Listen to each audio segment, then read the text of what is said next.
Hello, I'm Cadet Lieutenant Colonel Carter Hudson. I'm the 2024 Michigan Encampment Cadet Deputy Commander for Operations. Today, I'll be going over a day in the life of an encampment flight commander. In overview, I'll be going over recommended knowledge, daily duties, and typical daily schedule items. Recommended knowledge. So this is some knowledge I recommend you have coming into this encampment staff application process.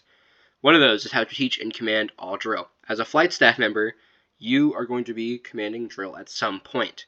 So you need to be knowledge of how to teach the drill and how to command it for achievements 1 through 3. So the basic facing movements, basic marching, and advanced marching with flanks and column movements. You also should know how to wear uniform properly, but I highly recommend you knowing both the female and male regulations, just in case you don't have somebody of the opposite gender on your flight staff that would be able to help you out. Another thing I recommend is thinking of pocket classes that you can teach to minimize downtime at encampment. We'll be going over some pocket classes in detail a little bit later in the video. Another thing is know all of the knowledge required for basic encampment students. An example of that is going to be your chain of command, so the national commander, region commander, wing commander, and then the encampment chain of command. You should also know the cadet oath, the 3 missions, and the 4 core values, which is all general knowledge that every cadet should know. Now we're going to be going over daily duties. One of those is going to be keeping accountability of your flight. As flight commander, the flight is your responsibility. You need to know where your cadets are at all times. Another thing, one of the biggest duties of being a flight commander is keeping your flight on schedule, getting your cadets to the place they needed to be on time. So you need to estimate when you need to leave and how long it's going to take to get there, because you will be marching everywhere with your flight.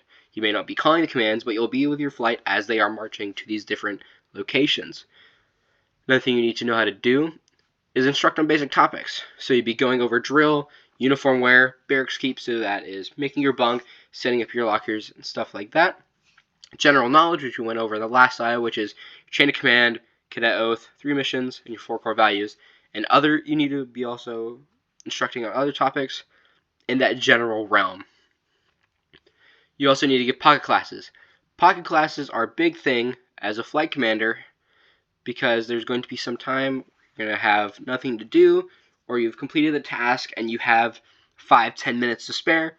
So you don't want to just sit around doing nothing, so you're going to give a pocket class. A pocket class could be something on how to shine your boots, how to make it easier to memorize the cadet oath, how to memorize your chain of command. Pocket class could also be a great way to build esprit de corps and camaraderie by allowing the cadets to learn more about you and your flight sergeant, and also giving them an opportunity to learn more about themselves. Another thing you're going to do as a flight commander is help your cadets. Now, your cadets does not just include the students, it also includes your flight sergeant. You are there to help mentor your flight sergeant through the week. You're going to be also there to help mentor any cadets that need help throughout the week that come to you. Another part of helping these cadets is knowing when to take them to attack officer and also when to take issues of the chain of command. Finally, you may be assigned a duty by one of your squadron staff members or the exec staff members.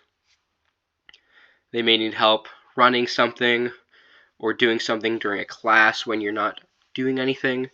And so just being there to help out the squadron staff and executive staff members as well. Now I'll be going over some typical daily schedule items. One of those items is waking up. You want to wake up 10 to 15 minutes before the students wake up so you can prepare yourself for PT, but also it gives you time to prepare yourself and your flight sergeant for waking up the cadets and getting to PT. Now PT, you want to do PT with your cadets and motivate them. You don't want to stand in front and yell at the cadets. You don't want to stand in front and just do the workout with the cadets. The best way to do PT with your cadets is to get up, walk around, and do some reps with your cadets. Find the cadets that are struggling, get down with them, and do some reps with them. 10 to 15 is what I recommend, getting down, showing the cadets that you're there to do it with them and push through with them. Really helps motivate them. Another thing on the schedule is going to be barracks prep. So there's going to be time in the day where you and your flight sergeant are going to go around and help your cadets with their barracks, making sure they're learning and that they're getting these items right for the barracks inspections. There's going to be lots of drill time throughout the day. There may be set blocks to practice drill. You'll also be drilling around from places to places, such as meals and classes. So in summary, we went over recommended knowledge, daily duties, and typical daily schedule items. Good luck. I hope to see you at staff selections. Best of luck to all of you.